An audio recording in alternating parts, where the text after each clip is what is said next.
Ouais, non, là je sèche, j'ai vraiment pas d'inspiration pour cette intro. Puis là, faut envoyer du pâté, parce que tu t'attaques pas à n'importe quelle œuvre. Ouais, je sais, du coup je veux un truc assez fun. Je dirais même qu'il te faut un truc complètement déjanté quand tu connais le manga. Ouais, carrément, mais j'ai peut-être un délire.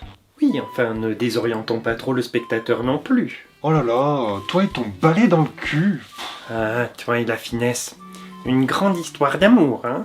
Je suppose que tu ne dis pas ça juste parce que je suis un balai. T'inquiète pas, je vais y aller crescendo pour pas perdre les gens. Franchement, moi je trouve qu'on est sur la bonne voie. Par contre, t'oublieras pas de m'envoyer après avoir mis le timbre. Vous ne pensez pas que c'est un peu trop bizarre? Je veux dire, on n'utilise plus de timbre maintenant, on utilise des coccinelles. Ok, bah pas de soucis. Bah je fais cuire mes pâtes pour le tennis et je t'envoie par coccinelle.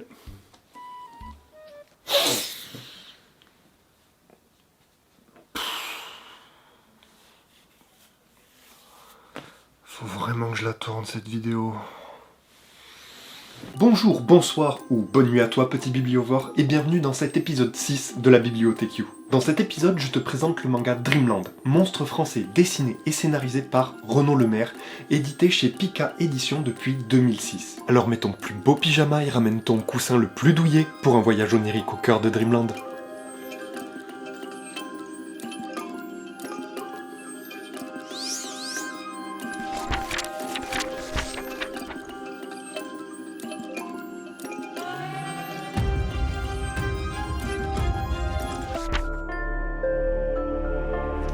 Terence est un ado de 18 ans en terminale STG au lycée Jules Guesde à Montpellier.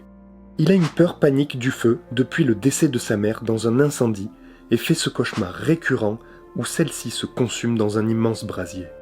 Une nuit, galvanisé par une énième apparition de sa mère et fatigué de céder à la panique, il combat sa phobie du feu et la surmonte. Ce faisant, il devient un voyageur, une personne qui a connaissance de l'existence de Dreamland, le monde des rêves, et qui s'y rend toutes les nuits pour y évoluer consciemment. Quand les personnages sont réveillés, l'histoire se passe dans notre propre univers, c'est-à-dire sur Terre, et plus précisément dans la ville de Montpellier, en France, à notre époque. Quand les personnages sont endormis, ils se retrouvent à Dreamland, le monde des rêves. Alors, attention, ce n'est pas qu'un assemblage aberrant d'éléments topographiques psychédéliques, peuplés de créatures toutes plus bizarres les unes que les autres, comme on pourrait s'y attendre d'un monde onirique. Il y a de ça. Mais tout comme son nom l'indique, Dreamland est façonné par les songes des êtres capables de rêver, et plus particulièrement les êtres humains. Son aspect et sa géographie font donc écho aux rêves, aux envies et aux désirs des rêveurs. On retrouvera donc des royaumes tels que le royaume du ciel, qui fait référence à l'envie de s'envoler et au désir de liberté, les royaumes d'or, donc Casinopolis, qui font référence à la richesse par exemple, ou à des royaumes tels que la contrée des plaisirs, ou Delirium City, qui font respectivement référence aux plaisirs charnels et aux substances récréatives. Le premier royaume fait rêver, mais les trois autres dépeignent les désirs de l'humanité de manière plutôt satirique et caricaturale, non? Oh mec, s'il y avait un royaume qui mixe à la fois Delirium City et la contrée des plaisirs, j'y serais tellement souvent. Autant pour moi. Bien sûr, les gens font aussi des cauchemars.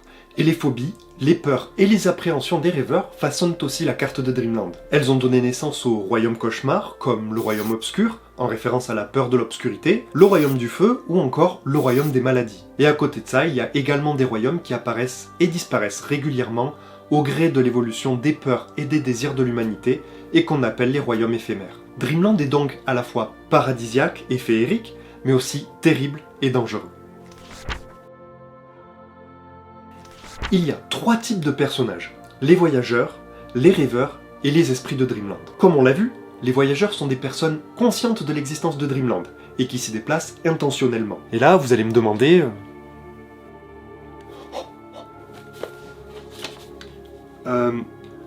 Mais Q, comment fait-on donc pour devenir un voyageur? Eh bien, lorsqu'une personne réussit à vaincre sa plus grande peur lors d'un cauchemar, elle devient un voyageur et gagne au passage un pouvoir en lien avec la dite peur. Mais seulement dans Dreamland, faut pas déconner. Par exemple, Terence, le héros, a vaincu sa phobie du feu et peut donc maintenant contrôler le feu dans Dreamland. C'est un ado de 18 ans en terminale STG. Il est nonchalant, rêveur, maladroit autant physiquement qu'en relations humaines et pas vraiment intéressé par les études. En gros, c'est un boulet. l'anti-héros par excellence. Il est accompagné de Savane, un jeune homme de 19 ans qui vit de petits boulots par-ci par-là. C'est le beau gosse de la bande. Il le sait, il en joue et drague tout ce qui bouge. Il est sûr de lui et c'est un bagarreur invétéré. Tout est prétexte à se friter avec n'importe qui. À Dreamland, c'est le Fishmaker. Le faiseur de poissons. Alors, on n'est pas là pour juger la phobie des gens. Et oui, il invoque des poissons. Mais pas les poissons lambda de la vie réelle. Là, on est à Dreamland, mon pote. On parle d'un requin qui lui sert de skateboard volant, ou d'un piranha affamé qui se téléporte pour attaquer ses proies, et bien d'autres plus originaux et puissants que les précédents. Ils sont vite rejoints par Saba, 21 ans, et étudiant en art plastique. Si Terence est un boulet, lui, c'est le boulet originel. Il est irréfléchi, inconscient, volage, peureux, fuyard, et c'est un fervent adepte de la fumette. Et à son niveau, on parle plus de maladresse, mais de malédiction. C'est un aimant à merde. Où qu'il passe, il attire les embrouilles ou provoque des catastrophes. Et le pire dans tout ça, c'est que c'est souvent avec cette même maladresse qu'il résout certains conflits graves, qu'il gagne face à des ennemis puissants ou qu'il accomplit des exploits héroïques. C'est aussi un cas extrêmement rare à Dreamland de rêveur devenu voyageur sans avoir vaincu sa peur. C'est-à-dire que le gars a pris conscience de l'existence de Dreamland de lui-même. Certainement grâce à la fumette, si vous voulez mon avis. Et là, vous allez me demander... Oh oui. Oh là là. Mais si Saba n'a pas eu à vaincre sa peur pour devenir voyageur, il n'a donc pas de pouvoir. Effectivement, Saba est un cas rare de voyageur sans pouvoir. Mais il possède le pinceau du destin, un artefact unique de Dreamland lui permettant de donner substance à ce qu'il peint, avec plus ou moins de succès. La dernière à intégrer leur groupe est Eve, une fille dans la classe de Terence. C'est la chieuse par excellence. Bimbo, grande gueule et caractérielle, elle est athélophobique. Elle a peur des attelles ? La télophobie est la peur obsessionnelle de l'imperfection, ou des choses qui se passent mal, ou de l'échec. Du coup, elle peut décider de pas réussir ce qu'elle fait ? Ou elle invoque le syndrome du strabisme, ou une salade entre les dents. Alors non. Elle peut invoquer les motifs et les dessins présents sur ses vêtements. Elle leur donne consistance et se bat avec. Ce que tu dis n'a aucun sens. Ils forment à eux quatre un groupe de voyageurs nommé les Lucky Stars.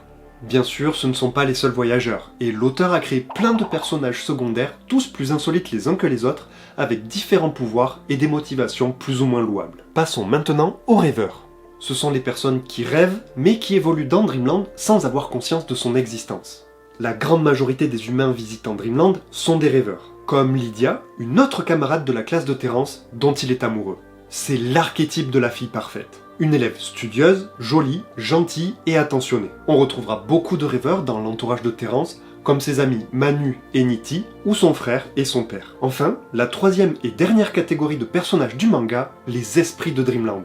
Ça va de l'esprit commun et plutôt faible, en passant par les guerriers d'élite et autres esprits gigantesques, jusqu'au seigneur cauchemar effrayant au pouvoir destructeur, comme Asmodeus, le seigneur du royaume du feu, ou au roi des rêves aux facultés presque divines, comme Infinity Midas, souverain des royaumes de l'or.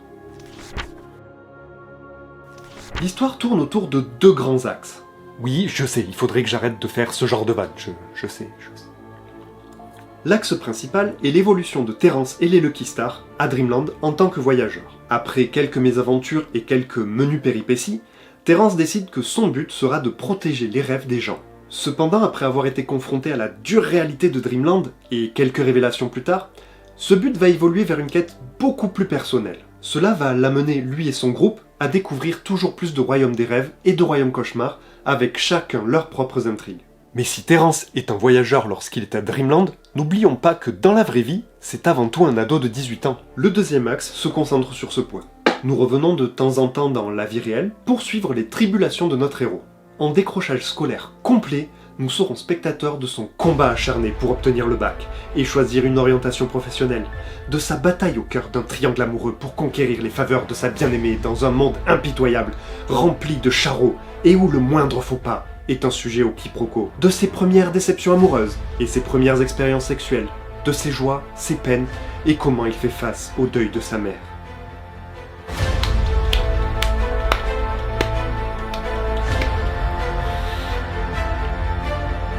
Renaud se permet aussi, le temps de quelques cases, quelques pages, voire même quelques chapitres, de changer de point de vue et de se concentrer sur d'autres voyageurs, ou même sur des esprits de Dreamland en parallèle des aventures des Lucky Stars. Parce que, même quand les voyageurs et les rêveurs ne dorment pas, le monde des rêves continue de tourner, et il ne tourne pas qu'autour des rêves des voyageurs et des rêveurs.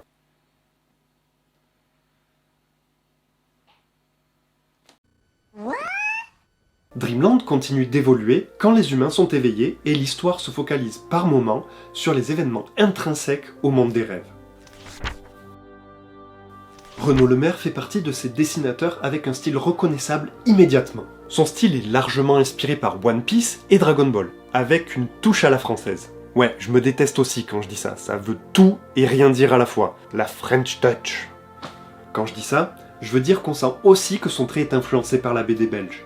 Ce mélange d'influences artistiques donne un style très dynamique, avec un trait vif, maîtrisé, des lignes fines et des proportions exagérées. Et sur certaines séquences, il se permet ça. Un ancrage très épais et ultra dynamique, ou au contraire un trait extrêmement léger, comme si le dessin sortait directement d'un crayonné, propre, sans ancrage. Je trouve les personnages principaux très bien construits. Ils ont une forte personnalité, beaucoup de caractère et sont délicieusement maladroits. Ça donne des interactions lunaires et souvent totalement décalées entre eux, leur entourage et les personnages qu'ils rencontrent. Il y a juste un point qui me frustre un peu, c'est que Terence, le personnage principal, n'évolue pas de manière aussi significative que les autres membres de son groupe.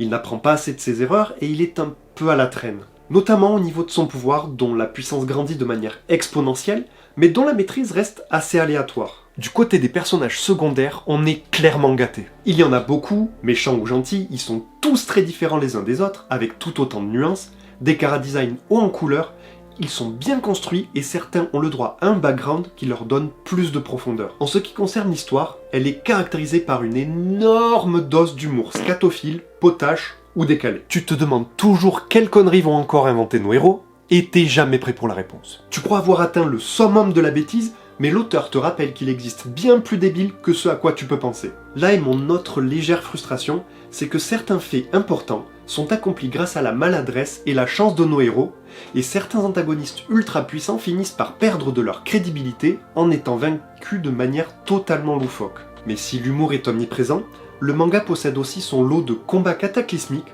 entre personnages surpuissants, et le ton léger laisse place de temps en temps à un ton plus sérieux. C'est un manga qui évoque quand même les phobies, les traumatismes et le deuil. Et c'est un aspect que j'aime particulièrement, l'alternance entre le monde réel, avec des enjeux à échelle humaine, et le monde des rêves, avec des enjeux qui nous dépassent. Dans la vie réelle, on s'attache à Terence, car il a des préoccupations très terre-à-terre et réalistes. Les études, les amis, les amours, les emmerdes, tout ce qu'il vit peut ou a pu nous arriver, ces déboires nous amusent ou nous touchent. Par contre, dans Dreamland, des royaumes sont menacés, la vie de peuples entiers est en péril, et pour résoudre la plupart des problèmes, c'est avec des pouvoirs surnaturels à coups de bastons dévastatrices dans des lieux fantasmagoriques. La plupart des décors ont d'ailleurs été réalisés par Romain Lemaire, auteur de Everdark, Salim Kafiz, Geoffroy Bernard, qui travaille aussi sur un projet personnel, et Pierre-Étienne Lestoile, aka PE, qui est aussi un illustrateur freelance. Je te mets leur réseau en description pour que tu puisses aller voir leur travail. J'aime aussi vraiment le style de dessin de Renaud avec sa patte caractéristique. Le tout sublimé par un découpage maîtrisé qui sert vraiment le suspense et l'action.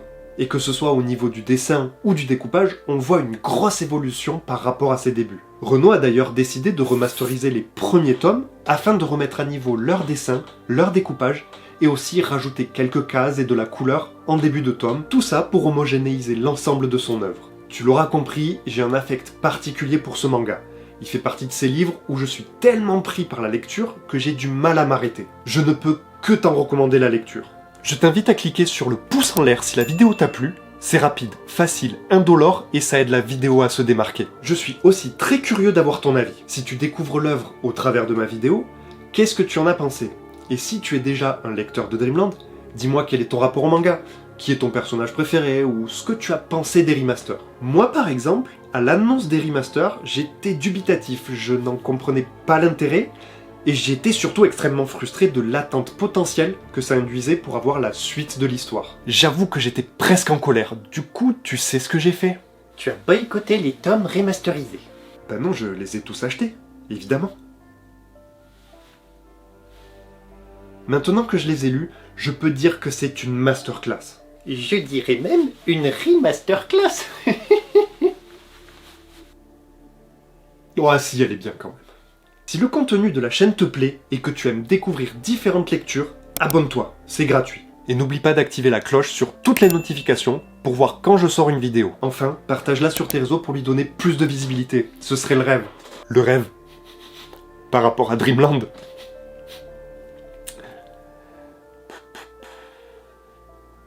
Je te dis à la prochaine. Tchou. Je me demande vraiment ce que ça pourrait être mon pouvoir à Dreamland. Genre, j'aime pas du tout les araignées ou j'ai le vertige, mais comme tout le monde quoi, c'est pas des phobies. Oh, j'ai ma petite idée. Vas-y, balance ta vanne. Eh bien, tes phrases mal construites et leur syntaxe catastrophique témoignent d'une phobie grammaticale évidente. Je suis sûr que tu pourrais invoquer des bécherelles pour corriger tes adversaires.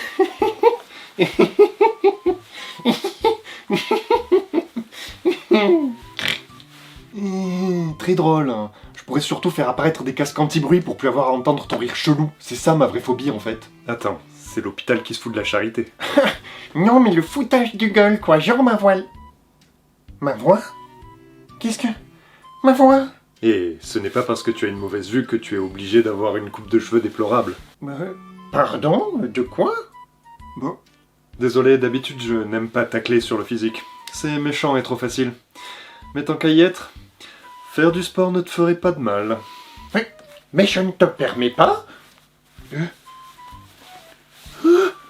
Non d'une pipe en bois. Pipe en bois. Oula, t'as fait un cauchemar? Pas un cauchemar. Le cauchemar. Terrifiant. À ce point-là? Oh oui, c'était horrible. Comme si mon inconscient m'avait envoyé toutes mes phobies les plus épouvantables. Ça va, on a compris. Maintenant, j'aimerais bien savoir ce que t'as vu pour te retrouver dans cet état-là. Pardon, c'est encore vif dans mon esprit. J'étais en train de me métamorphoser en lui. Attends, quoi? Ouais, non, chaud. Je vous emmerde.